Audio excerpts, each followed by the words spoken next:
یہ بھی بعد میں اندر ہی میں بات لے آؤں. السلام علیکم جی، کیا حال چال ہے جی تمام دوستوں کا؟ امید کرتا ہوں سب خیر خیریت سے ہوں گے. جناب آج بہت دنوں کے بعد چھت پہ آیا ہوں. یہ کبوتروں کی پر پٹائی کی ہے تو خواہش صاحب بھی آئے تھے، تو خواہش صاحب کہہ رہے تھے کہ آج میں چلو دوستوں کے ساتھ کوئی ڈسکس کرنا چاہتا ہوں، تو چلیں آج ان سے بات کرتے ہیں. جی السلام علیکم خواہش صاحب، کیا حال ہے؟ وعلیکم السلام. کیا حال ہے بیٹا؟ اللہ کا ٹھیک ٹھاک شکر. ہے اللہ کے فضل سے. بیٹا میں صرف آپ لوگوں کو یہ کر رہا ہوں کہ میں نے آپ لوگوں کو بتا تو دیا ہوا ہے کہ بھی میرے پاس ٹائم ہوتا ہے اور آپ وہ کرتے ہیں. صرف میں ایک چیز پہ ڈسکس کرنا چاہتا ہوں. آپ جو کچھ بھی میرے سے پوچھنا چاہتے ہیں میں آپ لوگوں کو ضرور بتاؤں گا، پر یہ جو آپ لوگ شوقین آدمی ہیں اپنے استادوں سے بھی آپ کو پوچھنا چاہیے، اور استادوں کو چاہیے کہ اپنے شاگردوں کو بتائیں. اور ضروری نہیں ہے کہ انہوں کو کبوتروں کا ہی بتائیں، انہوں کو سب سے پہلے بتائیں کہ ماں باپ کی خدمت کریں، استاد کی خدمت کریں، ٹیچر کی خدمت کریں، پہلے پڑھائی کریں اور پھر کبوتر بازی کریں. اور یہ نہیں ہے کہ اب آج کل جو استاد ہیں، معاف کرنا میں کسی کا نام نہیں لوں گا یا کچھ ہی نہیں کروں گا، یہ جتنے بھی اب استاد ہیں امیر آدمی کو شاگرد کرتے ہیں اور گلے میں ہار ڈلوانے کے لیے. انہوں کو یہ نہیں پتا کہ کبوتر بازی جو ہے امیروں کے لیے بھی اور غریبوں کے لیے بھی شوق بالکل ایک جیسا ہے.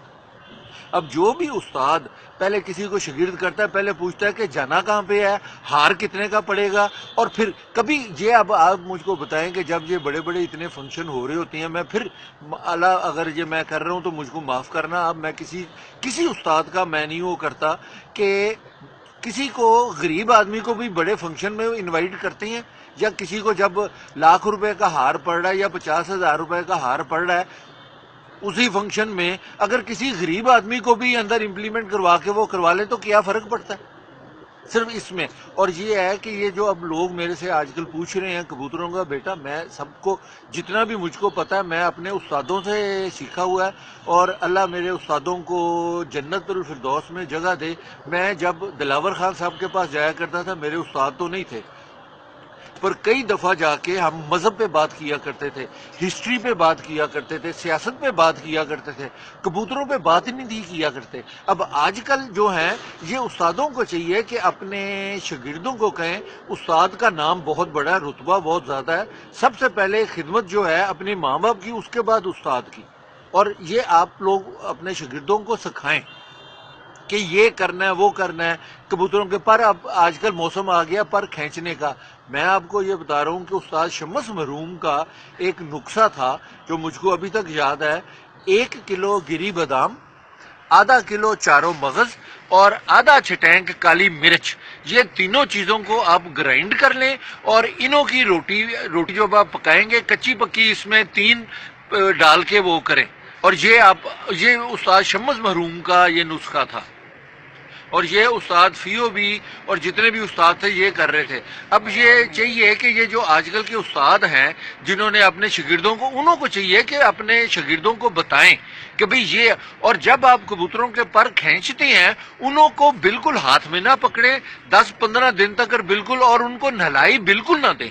اب کئی آدمی ہیں اگر آپ نے کبوتروں کے وہ کرنے ہیں تو 10 دن پہلے یا 15 دن پہلے ڈی ورم کر کے پھر اب انہوں کے پر کھینچے ہوئے کو کبھی بھی بالکل ڈی ورم نہیں کرنا چاہیے اور تھندی چیزیں ڈالنی چاہیے. اب آج کل توریا تو ابھی نہیں آیا، توریا ڈالیں، دیسی گھی کے بھورے ڈالیں. اور اگر میری بات مان لی ہے تو مانیں، اگر نہیں ماننی تو مجھ کو معاف کریں اور اپنے استاد سے پوچھ لیں کہ ایک بوڑھا آدمی خواجہ ہے وہ یہ چیز بتا رہا ہے، اگر تو وہ انہوں کو سوٹ کرتی ہے اور آپ کو سوٹ کرتی ہے تو بیٹا آپ یہ کریں، نہیں تو آپ مجھ کو برا نہ کہیں. بس مہربانی آپ کی. اور کوئی بھی چیز ابھی بھی اگر آپ نے جوڑوں کی پوچھنی ہے، میرے سے بہت زیادہ آج کل لوگ پوچھ رہے ہیں، جس پر کی مادی ہو اس پر کا نر نہیں ہونا چاہیے. اگر نر لمبے پروں کا ہے تو مادی تھوڑے سے چھوٹے پروں کی اور چوڑے پروں کی ہونی چاہیے، اور اگر نر چوڑے پر کا ہے تو مادی تھوڑے سے چھوٹے پروں کی اور لمبی. اور کوشش آپ کریں کہ جس وقت بھی آپ جوڑا لگاتے ہیں جو اس کے پر ہیں وہ دم جتنے لمبے ہوں، زیادہ چھوٹے نہ ہوں. اور اب ایک اور میرے استاد میرے شاگرد ہیں، وہ بھی اب استاد بن گئے ہوئے ہیں، خواجہ عقیل. انہوں نے پرسوں چوتھ کہا ہے کہ کبوتر کی پچھان صرف آسمان ہے. آپ نے اگر اب جوڑا لگانا ہے تو پہلے آپ اس کو پکا کریں گے، آسمان بھیجیں گے اور پھر آپ جوڑا لگائیں گے. یہ بات بالکل غلط ہے. میری زندگی میں میں نے جتنا چودھری سخی کے چھت پہ سیبے والا اتنا اڑتا دیکھا ہوا ہے، میں نے کوئی کبوتر نہیں دیکھا. وہ بازی میں تو نہیں تھا پڑا، پر اس سال اس کی گھر کی پھرتیں ٹاپ کلاس تھیں.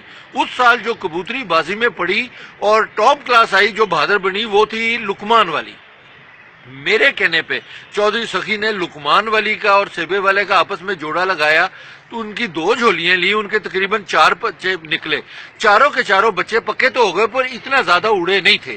اس کا مطلب ہے کہ یہ ضروری نہیں ہے کہ اگر ایک ماں باپ بہت زیادہ اچھا اڑے ہوئے ہوں تو انہوں کے بچے بھی اڑے. یہ اللہ کی وہ ہوتی ہے کہ اللہ جس جوڑے کو اچھا بنا دے. اس میں ہماری پچھان تو تھوڑا سا کاؤنٹ کرتی ہے پر اتنی نہیں ہے. اب اتنے ہی آدمی 100 جوڑا جو رکھتا ہے، اگر اتنی پچھان ہو تو 100 جوڑا رکھنے کی کیا ضرورت ہے بیٹا؟ 10 جوڑوں سے بھی آدمی گزارا کر سکتا ہے. یہ میں آپ کو کہہ رہا ہوں. آپ کی مہربانی.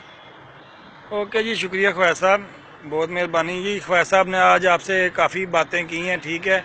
تو جن دوستوں کی سمجھ میں آ گئی ہوگی وہ تو سمجھ گئے ہوں گے، باقی سب کا اللہ حافظ ہے جی. میری طرف سے بھی سب دوستوں کو جی اللہ حافظ. کیوں جی؟